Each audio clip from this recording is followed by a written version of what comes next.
নবী আলাইহিস বলেন একজন নারী চারজন পুরুষকে জাহান্নামে নিবে।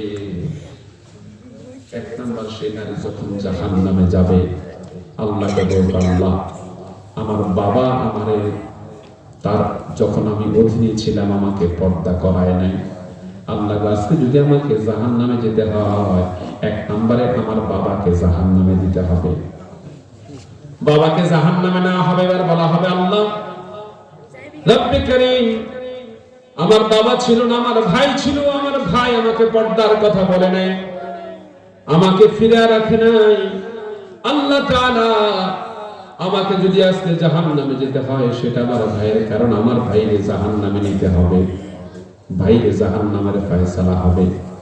এবার ঘোষণা আসবে, আল্লাহ আমার স্বামী ছিল, আমি তার স্ত্রী ছিলাম, সে আমাকে পর্দায় থাকতে বাধ্য করেনি, আমাকেই বলেনি। আল্লাহ তাআলা আমাকে রক্ষা করার চেষ্টা সে করেনি। আপনি যদি আজকে আমাকে জাহান্নামে যেতে চান, আগে আমার স্বামীকে আপনি জাহান্নামে দেন। এবার বলবে 4 নম্বর, আল্লাহ তাআলা আমার বাবা যখন চলে গেল, ভাই চলে গেল, স্বামী চলে গেল, আমার সন্তান ছিল, আমার বুঝদারি সন্তানটা আমারে পর্দার কথা বলে নাই, এবারে সেবারে চলাফেরা করেছি গিয়েছি, আমি মা হিসাবে আমাকে সেটা বলে নাই। আল্লাহ গো আজকে যদি আমাকে জাহান্নামে দিতে হয়, আমার সেই সন্তানটারও নিয়ে আসতে হবে। তাহলে একজন মহিলার জন্য ক্ষতিগ্রস্ত হইল কয়জন পুরুষ? জোরে বলেন না, কয়জন পুরুষ? 4 জন পুরুষ। তাহলে সেই মহিলা যদি আপনি পর্দা রাখেন, আপনার লাভ না লস? জোরে বলেন না, লাভ না লস? তাহলে মহিলাদেরকে পর্দা রাখার হুকুম টাকা আল্লাহ, বলেন না হুকুম টাকা আল্লাহ, সব থেকে ফেরা রাখার হুকুম টাকা আল্লাহ। আল্লাহ তাআলার এই কথাগুলো আমরা মান্য করার চেষ্টা করব কি করব না? করব। আল্লাহ নারে তাকবীর, আল্লাহু আকবার, নারে তাকবীর, আল্লাহু আকবার, সালাত ইয়া রাসূলুল্লাহ সাল্লাল্লাহু আলাইহি ওয়াসাল্লাম। এই কথাগুলো খেয়াল রাখবেন।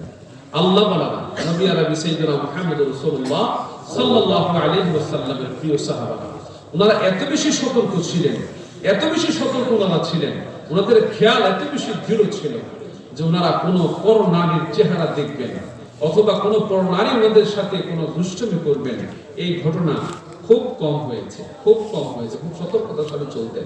যদি কেউ কোনো কারণে জটিলতায় পড়ে যেতেন, সঙ্গে সঙ্গে আল্লাহ রাসূলের দরবারে এসে তওবা করতেন, ফিরে আসতেন, গুনাহ থেকে মাফ চাইতেন। তাহলে আমাদের কি গুনাহ থেকে মাফ চাওয়ার সুযোগ আছে নাকি না? রাসূলের স্পর্শে যেমন সাহাবায়ে কেরাম পরশপাতর হয়েছে, আল্লাহ ওনাদের সংস্পর্শে আমরাও সেটা হতে পারি নাকি পারি না? জোরে বলেন, পারি নাকি পারি না? যদি আমরা পারি তাহলে আমাদের নারীদেরকে ঘরে রাখবো না বের করে দেব? ঘরে রাখবো। কোথায় রাখবো? ঘরে রাখবো না বের করে দিব? ঘরে রাখবো। আল্লাহ তাআলা আমাদের নারীদেরকে কবুল করুন, সকলে বলি আমিন। মা বাবাকে মূল্যায়ন করতে হবে, স্ত্রীকে পর্দা রাখতে হবে, অন্যায় থেকে বেঁচে থাকতে হবে।